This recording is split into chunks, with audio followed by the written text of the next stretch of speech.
E aí, pessoal, tudo bem? Hoje a aula de imuno vai ser sobre processamento e apresentação de antígeno para os linfócitos T. O linfócito T, eu posso chamar ele também de célula T. E a célula T, para ela trabalhar na resposta imunológica, ela precisa que alguém apresente para ela o antígeno. Ela sozinha ela não consegue perceber a presença do micro-organismo. Então existem células que são as apresentadoras de antígeno que fazem isso. Bom, as células T, assim como todas as células do sistema imunológico, são geradas na medula óssea. Então elas aparecem na medula óssea. Só que quando a célula T ela é formada na medula óssea, ela não está pronta ainda. A gente fala que essa célula T é uma célula que está imatura, não está pronta. E aí ela cai na corrente sanguínea e migra para um órgão que fica aqui próximo ao coração, cujo nome é timo. E aqui o timo, ó, perto do coração, essa célula T migra para lá então e ela passa para os processos de maturação no timo. Só quando ela sai do timo, ela sai uma célula T pronta. Outro detalhe, as células T eu tenho de alguns tipos, mas os básicos eu tenho células T auxiliares ou auxiliadoras. Essas células T possuem na sua membrana uma molécula que identifica ela como sendo uma célula T auxiliadora. Essa molécula se chama CD4. E entre as células T eu tenho uma outra célula T cujo papel é completamente diferente dessa célula T CD4. Essa célula é chamada célula T citotóxica e ela possui na sua membrana uma outra proteína que é chamada de CD8. Então, dentre as células T, uma divisão inicial, eu tenho as células T CD4 positivas porque elas têm isso na membrana, são as células T auxiliares, e as células T citotóxicas, elas não têm o CD4 e sim o CD8, então chamadas de células T citotóxicas. Então, as células T, como a gente sabe, assim como todos os leucócitos, são formados na medula óssea. Essa célula T, então, ela migra para o timo, que é esse órgão aqui próximo ao coração. E lá do timo, ela começa a expressar uma molécula que é muito importante para ela, que identifica inclusive ela como sendo célula T, que é o TCR, que é essa molécula que eu desenhei aqui em verde e amarelo. Esse TCR significa do inglês T-cell receptor, que significa receptor de célula T, ou seja, outras células vão ter esse receptor? Não, é um receptor exclusivo de células T. Tanto célula T auxiliar quanto célula T citotóxica vai ter o TCR na sua membrana. É por aí que ela faz o reconhecimento antigênico. Mas lembrando que ela não reconhece o antígeno sozinha. Ela precisa de uma outra célula, que é a apresentadora de antígeno, que apresenta o antígeno para essa célula T. Bom, aí os passos de maturação dessa célula T, depois que ela expressa o TCR, depois que ela expressa, ela não deixa de expressar mais, e aí, logo na sequência, ela passa a expressar essas outras duas moléculas, o CD4 e o CD8. Ou seja, a célula não sabe ainda se ela vai ser uma célula auxiliar, CD4, ou não sabe se vai ser uma célula citotóxica que tem um CD8 de membrana. Por enquanto, nesse processo de maturação no timo, logo na sequência que ela expressou o TCR, ela expressa essas duas moléculas, CD4 e CD8, ao mesmo tempo na sua membrana. Aí, quando essa célula passa por algumas rodadas de maturação, de diferenciação, aí sim elas vão ser ou uma célula T auxiliar, que ela vai ter apenas o CD4 na membrana, ela tinha os dois, se ela vai ter CD4, ela perde o TCD8. Ou essa célula vai ser uma célula T CD8, que é uma célula T citotóxica. Aí no caso de citotóxica, ela perde o CD4. E aí eu tenho essas duas populações de células T. A célula T CD4, que também é chamada de célula T auxiliar, ou a célula T CD8, que também é chamada de célula T citotóxica. Certo, gente? Vão anotando essas coisas aí para vocês não esquecerem. Bom, lembra que as células B são aquelas células que produzem os anticorpos? Pois bem, esse anticorpo inicialmente ele está na membrana da célula B, né? Está aqui, ó, um anticorpo na membrana da célula B. E eu coloquei por que aqui um receptor de célula B, né? O anticorpo, porque eu quero comparar ele com o TCR, que é o receptor de célula T. Então eu tenho aqui o meu TCR, que é essa parte aqui em azul, e todo esse TCR ele é composto por essas moléculas aqui todas, ó, que é chamado de complexo TCR. Então, além do TCR propriamente dito, que é o que está desenhado aqui em azul, ó, eu também tenho o CD3 dos dois lados e essa cadeia que é chamada de cadeia zeta, que está aqui embaixo. E essas cadeias estão envolvidas no mecanismo de sinalização. Mesma coisa aqui, ó. Tá vendo que eu tenho aqui na célula B, eu tenho o Ig-beta e o Ig-alfa. Para que serve isso? Para sinalização. Sinalização do quê? Quando liga alguma coisa aqui, ó, de algum micro-organismo, essa célula, então, essa receptor de célula B sinaliza aqui para o Ig-beta e o Ig-alfa, que vai sinalizar mensagens lá para o núcleo. Então, manda coisas lá para o núcleo para ativar essa célula B. A mesma coisa acontece com as células T. Então, eu tenho esses fatores aqui, ó, os ITAMs, tanto aqui nas cadeias de CD3 quanto nessa cadeia zeta, que vão mandar a sinalização lá para onde? Para o núcleo da célula, para que essa célula seja ativada.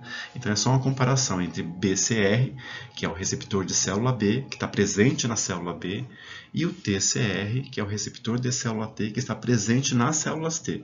Tanto célula T auxiliar quanto citotóxica, as duas possuem o TCR.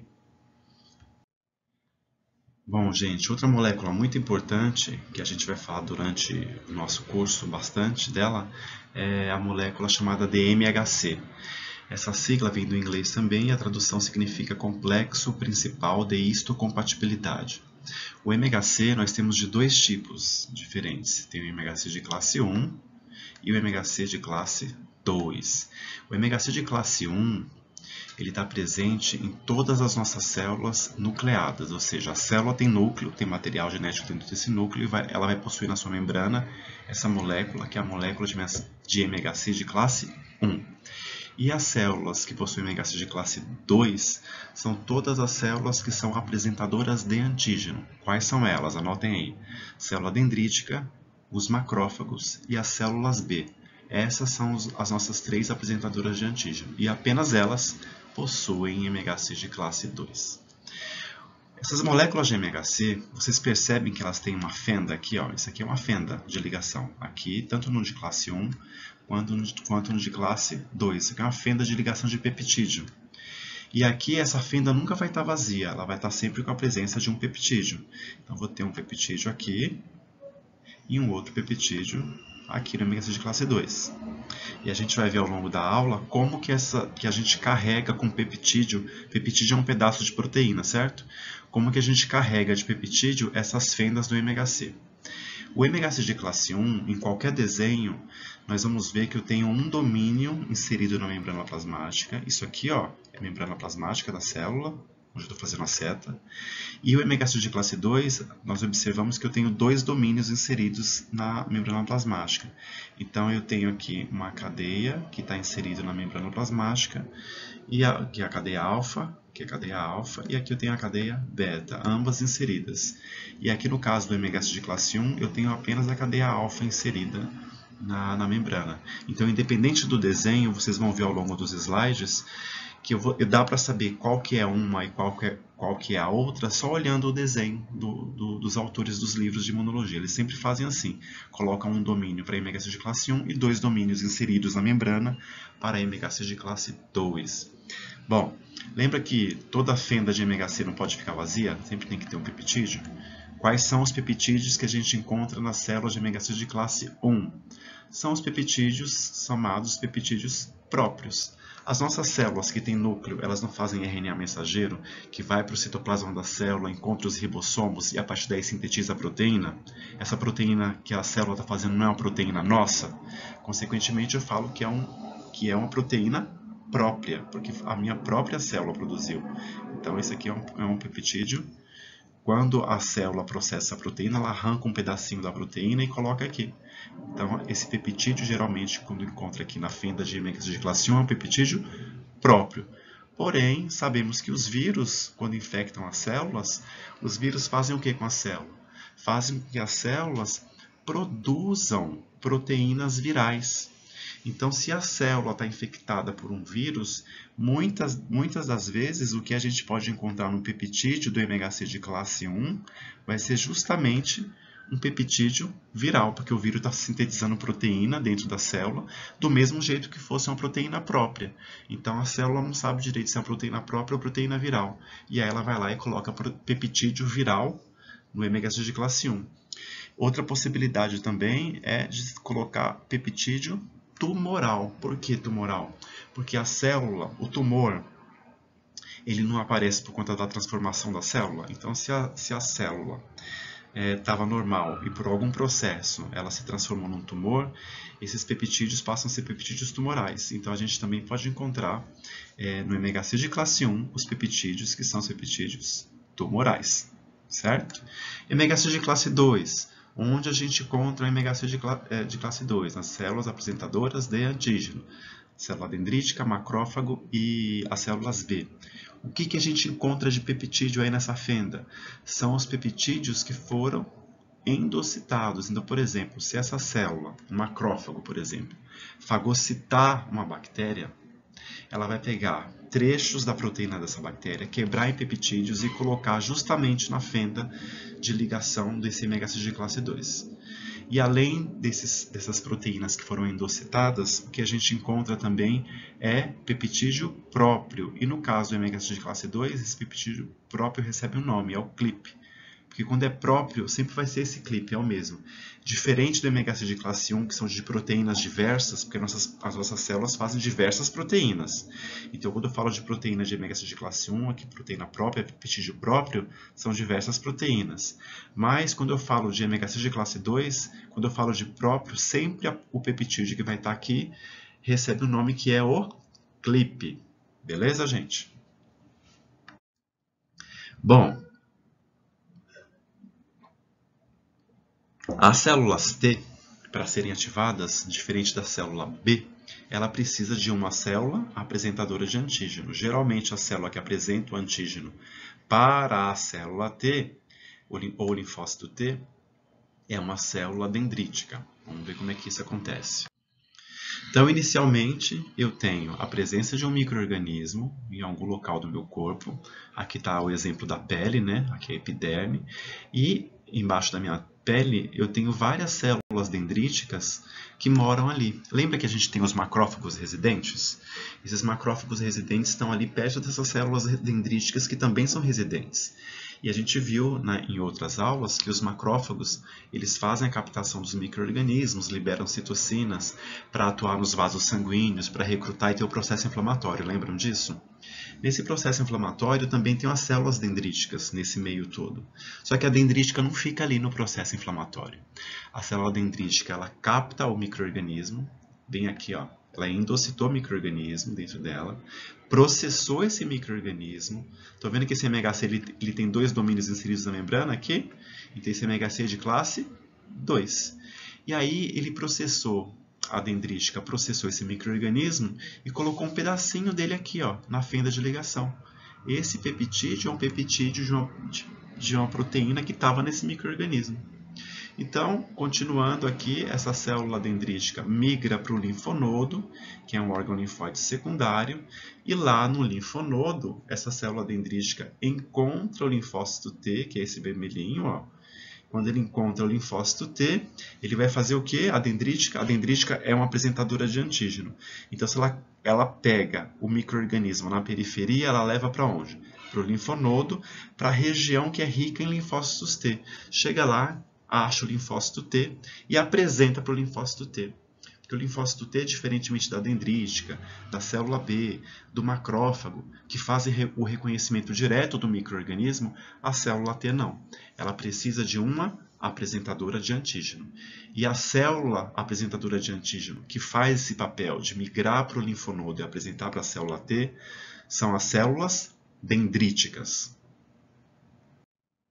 Aqui eu tenho um linfonodo desenhado maior, ó, uma célula dendrítica migrando para o interior do linfonodo. A célula dendrítica, para ela migrar para o linfonodo, ela vai por conta das quimiocinas. Nós já falamos sobre quimiocinas. Então aqui, ó, nessa região medular do linfonodo, que é o meio do linfonodo, eu tenho a secreção dessas quimiocinas, que são a CCL19 e a CCL21. E a célula dendrítica, ela vai ter o receptor, a gente já teve essa aula, ela vai ter o receptor para essas quimiocinas. Então, se ela tem um receptor para essa quimiocina, ela migra justamente para onde tem essa quimiocina, que é onde eu vou ter a minha população de células T. Ah, professor, quem é que produz essas quimiocinas? As próprias células do estroma do linfonodo que produzem, justamente para atrair a célula dendrítica para a região certa. Porque, por exemplo, nessa região aqui em azul, o linfonodo é grande e a célula é microscópica, às vezes a dendrítica chega e não sabe para onde vai, né? Chega no linfonodo e não sabe exatamente para onde ela vai. Essa região aqui em azul que eu estou circulando, ó, é a região que ela é rica em células B, B de bola. E essa região aqui do meio do linfonodo é uma região que é rica em células T. Então, para que a dendrítica se localize direitinho nessa região, ela vai, pelo receptor de quimiocina que ela tem, o CCR7, vai à procura das quimiocinas, que são justamente o CCL19 e o CCL21, certo? Mas quando essa célula T está lá no linfonodo, é uma célula que não foi ativada ainda. A gente chama essa célula T de célula T virgem ou célula T naive. Tanto faz eu falar virgem ou eu falar naive. É a célula T que não foi estimulada ainda pela dendrítica, certo? Bom, e quais são as APCs, né? As apresentadoras de antígeno? Essa sigla APC significa células apresentadoras de antígeno. A gente está vendo que tem as dendríticas, que são as que apresentam para os linfócitos T, os macrófagos também são APCs e células B. E elas são consideradas apresentadoras de antígeno por quê? Porque elas possuem MHC de classe 2. Hoje, basicamente, a gente vai ver o papel da célula dendrítica como APC. O macrófago e a célula B, elas não vão apresentar antígeno nesse começo. Elas têm um papel de apresentação de antígeno que a gente vai ver em outras aulas. Hoje a gente vai ver a dendrítica apresentando o antígeno para o linfócito T. Para o linfócito T sair do seu estado de naive, virgem, para ser uma célula T efetora. Aqui então, ó, eu tenho uma célula dendrítica, a dendrítica migrou para o linfonodo, está encontrando a célula T para apresentar o antígeno. Do lado de cá, ó, só para comparar, eu tenho o linfócito B. Olha o antígeno aqui, o micro-organismo, por exemplo. Ele liga direto no anticorpo de membrana, que é o BCR, e a célula B sozinha se ativa. Então, ela se ativa de uma maneira diferente que os linfócitos T. Linfócito T obrigatoriamente precisa de quem? De uma apresentadora de antígeno para que ela seja ativada. E a célula B não, sozinha ela faz isso. Aqui eu tenho o processo, né? Então a célula dendrítica, inicialmente, ela tem poucos dendritos, que são essas projeções de membrana aqui, ó. Isso aqui é chamado de dendrito. Ela faz a captura do antígeno, que é isso aqui. E aí, quando ela captura esse antígeno, ela vai se diferenciando. Tá vendo que ela passa a expressar mais dendritos? A secretar coisas. Então, essa célula dendrítica, depois ela captura o micro-organismo, ela processa o micro-organismo, coloca no MHC dela e apresenta isso para o linfócito T. Aqui, ó. Lembra que eu falei para vocês que eu tenho as células TCD4, que são chamadas de auxiliares, e as células TCD8, que são chamadas de citotóxicas? Pois bem, as células dendríticas são as mesmas que apresentam para ambas essas células, para TCD4 e para TCD8. Porém, quando eu falo de ativação da célula T auxiliar, que é a célula T CD4, a apresentação do antígeno que a dendrítica está levando é sempre pelo MHC de classe 2. Se eu observar aqui, ó, isso aqui tem dois domínios inseridos na membrana, então esse MHC é de classe 2. E aqui vai se ligar onde? Ao TCR da célula T. Então, o MHC de classe 2 está apresentando para a célula T. Se eu sei que o MHC de classe 2, certeza que a célula T só pode ser uma célula T CD4 auxiliar. Na outra situação, a dendrítica ela faz a mesma coisa, ela captura o micro-organismo, endocita o micro-organismo, aqui eu tenho o MHC de classe 1, e se o MHC de classe 1 está ativando um linfócito T, que é esse aqui, esse linfócito T só pode ser qual? O linfócito T citotóxico, ou o linfócito T CD8. Então, essa é regra, tá, gente? Toda vez que eu vou ativar uma célula TCD4, quem ativa é a dendrítica, via MHC de classe 2. Toda vez que eu vou ativar uma célula T citotóxica, TCD8, também é por uma célula dendrítica, mas isso é via MHC de classe 1. Anotem isso aí, que isso é importante. Bom, aqui é a mesma coisa, eu estou repetindo algumas informações, porque eu sei que esse assunto é denso e tem muita informação. Então, as apresentadoras de antígeno, elas têm 3 funções importantes para ativar as células T. Então, elas convertem o antígeno proteico em peptídeos, que nada mais é do que quebrar uma proteína em pedaços menores, são os peptídeos. Aqui é o patógeno que vai ser fagocitado pela célula dendrítica. Fornecem estímulos para as células T, porque além do estímulo principal, que é dado pelo MHC, olha aqui o MHC da célula T, o MHC da célula T liga onde na célula T? No TCR. Esse MHC que está aqui, ó, ele é um MHC de classe 1 ou de classe 2?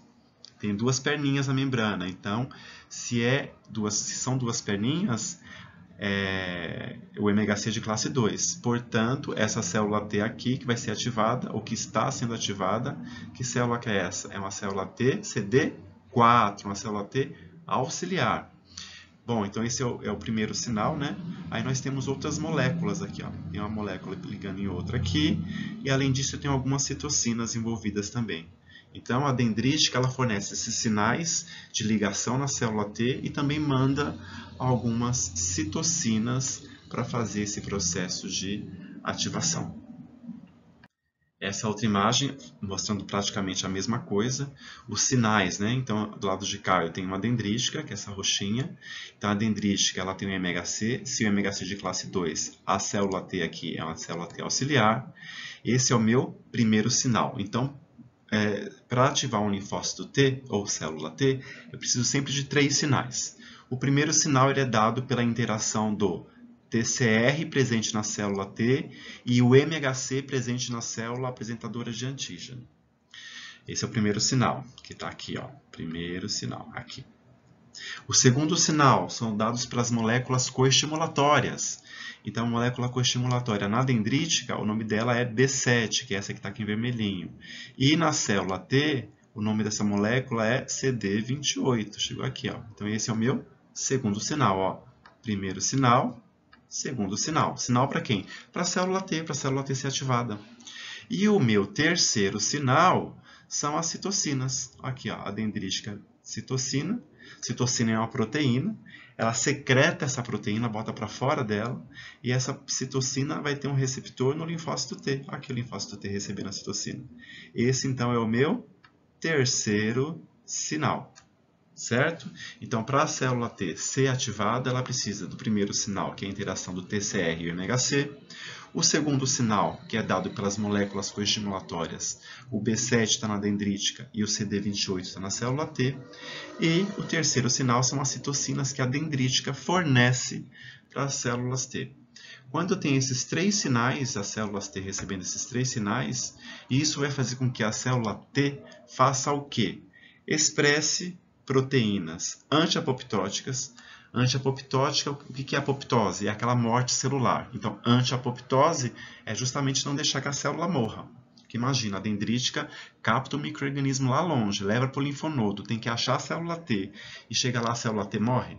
Então, a célula T começa a produzir proteínas que ela não morra. Então, são chamadas de proteínas antiapoptóticas. Além disso, eu tenho a produção de fatores de crescimento, né? A célula começa a crescer, ela produz essas proteínas de crescimento, passa a passar por um processo de diferenciação de célula T virgem, naive, para uma célula T efetora, porque até então a célula T está quietinha, virgem, não faz nada. Mas quando a dendrítica chega junto dela e dá o estímulo, ela começa a se diferenciar na célula T efetora. E depois de tudo isso, ela faz o processo de proliferação, que é justamente para fazer a expansão daquele clone. Uma célula T se multiplica em 2, 2 em 4, 4 em 8, 8 em 16 e assim por diante. Ou seja, tem expansão clonal após esses 3 estímulos, que são os 3 sinais de ativação dos linfócitos T. Bom, tem uma outra molécula que é uma molécula importante também. Essa molécula, essa interação, é a interação do CD40 com o CD40L, ou simplesmente CD40 ligante. Vamos acompanhar passo a passo aqui. Do lado de cá eu tenho uma célula dendrítica, aqui. Esse DC é Dendritic Cell, do inglês, célula dendrítica. E aqui embaixo eu tenho uma célula T. Vocês estão vendo aqui o primeiro sinal, ó, MHC de classe 2. Se o MHC de classe 2, a célula T é CD4 ou CD8? CD4. O peptídeo aqui, ó, a fenda de ligação do MHC, e está ativando a célula T. Estão vendo que está mandando sinal para o núcleo? Essa flechinha azul, mandando sinal para o núcleo, que é o começo da ativação da minha célula T. Nesse meio tempo, quando a célula T está recebendo esse sinal, ela passa a expressar, ó, vamos ver aqui, ó, ela passa a expressar a molécula que ela não tinha antes, que é o CD40 ligante, o CD40L. Olha aqui na primeira imagem. Não tem o CD40 ligante ainda. Ela passa a expressar o CD40 ligante justamente depois que o MHC faz o primeiro sinal aqui via TCR. Aí ela passa a expressar esse CD40 ligante. E aí, quando a célula T expressa o CD40 ligante, ele se liga aonde? Exatamente onde tem que ligar, que é no CD40 da célula dendrítica. E essa ligação, vocês estão vendo que a flechinha aqui não é uma flechinha para a célula T, e sim para a célula dendrítica? Olha a flechinha aqui. Se a flechinha está indo para a célula dendrítica, significa o quê? Que este estímulo ele foi dado para a célula dendrítica. Então, a interação do CD40 e do CD40L é um estímulo para a célula dendrítica. Por isso que no slide anterior, eu não falei que era o quarto sinal. A gente até viu na figura que tinha CD40 com CD40L. Eu não falei nada por quê? Porque não era um sinal para ativar a célula T. Esse sinal está vindo para quê? Para ativar a minha dendrítica, para que minha dendrítica faça o quê? Para que ela passe a expressar o B7. Olha aqui o B7 na dendrítica. Olha aqui que antes do CD40L ligar no CD40 não tinha o B7. Olha aqui, não tinha. E depois que teve a interação do CD40 com o CD40L, o B7 passou a ser expresso. Então, expressou o B7, que liga justamente na molécula CD28, que é essa aqui em amarelinho, que está na célula T. E a partir daí eu tenho a proliferação dos meus linfócitos T. Então aqui ó, eu estou falando que eu tenho o primeiro sinal, MHC e TCR, o segundo sinal, B7 e CD28, a flechinha aqui, sinal tudo para células T, tá? E o terceiro sinal são as minhas citocinas, que estão indo para onde? Tudo para a célula T. E então o primeiro, segundo, terceiro sinal para ativação dos linfócitos T. Aqui a ligação do CD40 e CD40L é uma ativação para a célula dendrítica para que ela expresse B7, certo? Bom, isso aqui é só uma... depois para vocês lerem. Isso aqui, o receptor de L2, eu não vou explicar isso aqui agora não. Isso aqui é muito complexo para explicar numa videoaula. Quando a gente voltar para ao vivo, eu explico para vocês isso aqui. Bom, então as células dendríticas são mais eficazes para iniciar a resposta primária de células T. Por quê? Primeiro, porque as células dendríticas estão localizadas em pontos de entrada comuns dos micro-organismos. Elas expressam receptores para capturar esses micro-organismos, né? Tem aqueles receptores de reconhecimento de padrão que nem os macrófagos têm, elas também possuem. Elas reconhecem os pumps nos micro-organismos para fagocitar. Outra coisa, as dendríticas migram para a zona de célula T, ela vai para a região de célula T porque ela tem aquele receptor de quimiocina, e elas expressam altos níveis de moléculas coestimuladoras. E aí, por isso que as dendríticas são consideradas mais eficientes para iniciar a resposta de célula T. Aqui eu vou mostrar a via de processamento e apresentação de antígeno, tanto do MHC de classe 1 quanto de MHC de classe 2. Vamos ver como é que é. Lembra que para os peptídeos irem parar no MHC de classe 2 eu preciso do quê? De uma endocitose. Aqui é só uma projeçãozinha de membrana para representar o processo de endocitose ou de fagocitose. Aqui, ó, tá endocitando. E aqui são moléculas, são proteínas, para o MHC de classe 1, são proteínas que se encontram já no citosol, ali no citoplasma da célula. Tá? que são as proteínas próprias ou proteínas de vírus, lembram? Ou proteína até de célula tumoral que se transformou num tumor. Então, assim, peptídeo que vai para MHC de classe 2. São peptídeos que vieram de proteínas que foram fagocitadas ou endocitadas, as proteínas dos micro-organismos. Aí vai parar no MHC de classe 2. O MHC de classe 1, lembra que ambos têm a fenda? Para preencher aquela fenda sempre com proteína, peptídeo que veio de proteína própria, ou proteína viral, ou proteína tumoral, se é que a célula se transformou num tumor. Beleza, gente? Bom, aqui eu tenho alguns exemplos para mostrar como é que funciona esse negócio de processamento, né? Então aqui tem uma via de processamento da ovalbumina. Nesse primeiro desenho, o que está mostrando? O processo de endocitose. Então eu tenho a proteína, que é a ovalbumina, e aí quando eu coloco ela em contato com essa célula aqui ela vai fazer um processo de endocitose da ovalbumina, que é endocitose. Certo? Que é mandar para dentro. E quando ela endocita, vocês percebem que isso fica dentro de um vacúolo? Lembra da aula que a gente teve de fagocitose, que o macrófago fagocita? É a mesma coisa, né? Fagocitou e está dentro de um vacúolo. Vocês percebem que essa célula aqui, ela tem MHC de classe 2 e também ela tem MHC de classe 1? Ela possui os dois, ó, MHC de classe 2, porque é uma apresentadora de antígeno, mas como ela é uma célula que possui núcleo, ela também tem MHC de classe 1. Lembra? MHC de classe 1, presente em todas as células nucleadas, mesmo as apresentadoras de antígeno. E MHC de classe 2 está presente nas apresentadoras de antígeno, que são dendrítica, macrófago e células B. Quando a célula endocita, o peptídeo ele vem parar sempre onde? No MHC de classe 2. A MHC de classe 1, nada aconteceu. Certo? Continuando. Quando eu faço a transfecção de um gene da ovalbumina, o que é isso? É pegar o gene da ovalbumina e implantar nessa célula, certo? Ou seja, a minha célula vai ter o gene e essa minha própria célula ela vai produzir a proteína ovalbumina. E quando ela produz a proteína ovalbumina, é como se fosse uma proteína própria. Então, pelo fato dela ser uma proteína que foi produzida no interior da célula e não endocitada, como o exemplo de cima, eu tenho esse peptídeo da ovalbumina sendo encaixado no MHC de classe 1. Então, no MHC de classe 1, eu tenho o quê? A presença de peptídeos da ovalbumina. Vocês percebem que a proteína é a mesma. Qual que é a diferença? O jeito que essa proteína apareceu dentro da célula.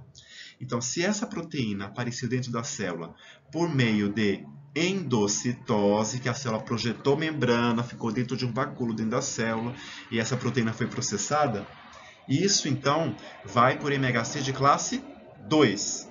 Se eu tenho a proteína sendo formada dentro da célula por um gene que foi inserido dentro da célula, e essa célula processou esse gene e produziu essa proteína, este MHC, esse peptídeo da ovalbumina, a mesma proteína, vai para o MHC de classe 1. Certo isso, gente? Acho que sim. Outra situação, ó, peguei a ovalbumina e coloquei dentro da célula por uma indução artificial. Não foi por endocitose.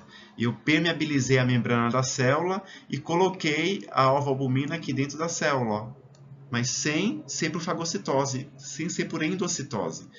Quando eu coloco a proteína no citoplasma solta, ela também vai ser processada como se fosse uma proteína própria e esse peptídeo da ovalbumina vem parar no MHC de classe 1. Isso é só para ficar claro para vocês que nas fendas do MHC de classe 1, na fenda do MHC de classe 2, os peptídeos vão parar lá de maneiras diferentes. Para parar no MHC de classe 1, a proteína tem que ter sido produzida pela própria célula, ou ter sido colocada no citoplasma, sem ser por endocitose. E no MHC de classe 2, para que isso aconteça, eu preciso então do processo de endocitose, certo? Bom, vamos lá. Aqui eu estou tendo então um processo de endocitose. Olha aqui, ó, a endocitose acontecendo. Tudo isso fica dentro de uma vesícula. Olha o lisossomo fazendo a fusão. Quando faz o lisossomo junto, ele vai degradar essa proteína em peptídeos.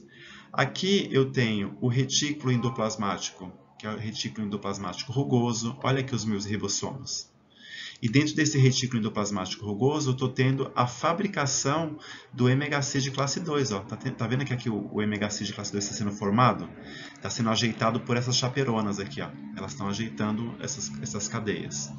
E aí, a fenda de ligação do MHC de classe 2, ela não pode ficar vazia, porque senão não fica estável esse MHC. Então, o que a célula faz? Ela coloca uma cadeia invariante. Olha aqui a cadeia invariante. Então, foi acoplado aqui no MHC de classe 2 essa cadeia invariante. Essa molécula, então, de MHC de classe 2 com a cadeia invariante vai para o complexo de Golgi. Lá ela vai receber umas glicosilações e vai passar por uma vesícula. E aí ela encontra justamente quem? Aqui, ó, os peptídeos que foram endocitados. Encontra aqui junto dessa molécula. E quando encontra, eu vou ter a troca.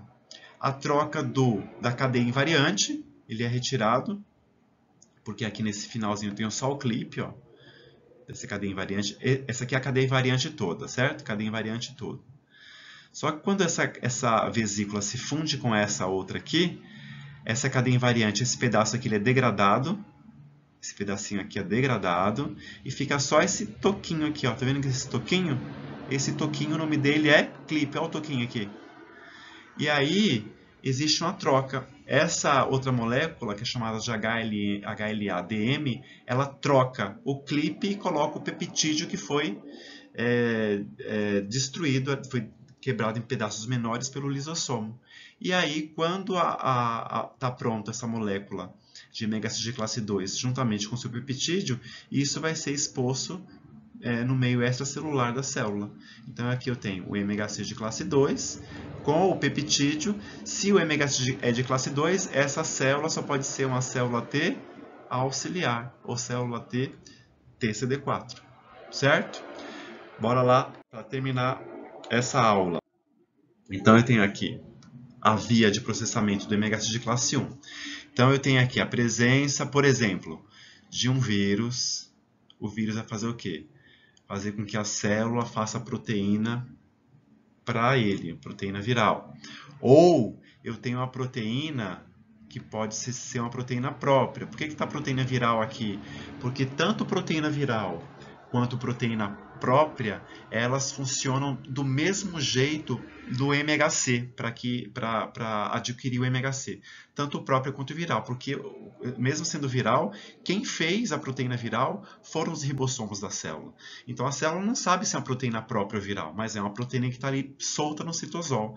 Ela apareceu dentro da célula porque a própria célula produziu ela. O que vai acontecer? Tem essa organela aqui, que é a proteassomo ou proteassoma. Ela vai clivar essa proteína própria ou viral em peptídeos, em pedaços menores, que vai ser enviado para dentro do retículo endoplasmático, que é esse aqui, ó. Passa por essa estrutura aqui, a TAP. A TAP, então, é como se fosse um portãozinho para entrar no retículo endoplasmático. E aí, eu tenho aqui, ó, dentro do retículo endoplasmático, o MHC de classe 1 sendo sintetizado. Ó a chaperona aqui, ó, dando uma ajeitada nele. E aí, no próprio retículo endoplasmático, eu vou encaixar esse peptídeo próprio ou viral no MHC de classe 1. E aí, isso é mandado para o complexo de Golgi, esse MHC com o peptídeo próprio ali. E essa vesícula vai se ligar pela parte de dentro da membrana citoplasmática e vai expor o MHC de classe 1 para fora. E como o MHC ele é de classe 1, a célula que vai se ligar aqui vai ser uma célula T citotóxica. No slide anterior era uma célula TCD4. Por quê? Porque o MHC era o MHC de classe 2. Gente, eu sei que essas informações todas que eu passei para vocês são bem complicadas, assim, é muita informação, mas a gente vai ter essa mesma aula na videoconferência. Então assistam essa aula 1, 2, 3 vezes se forem necessárias e assistam depois a live que eu vou fazer para a gente ter uma compreensão melhor disso aí. tá bom? É isso.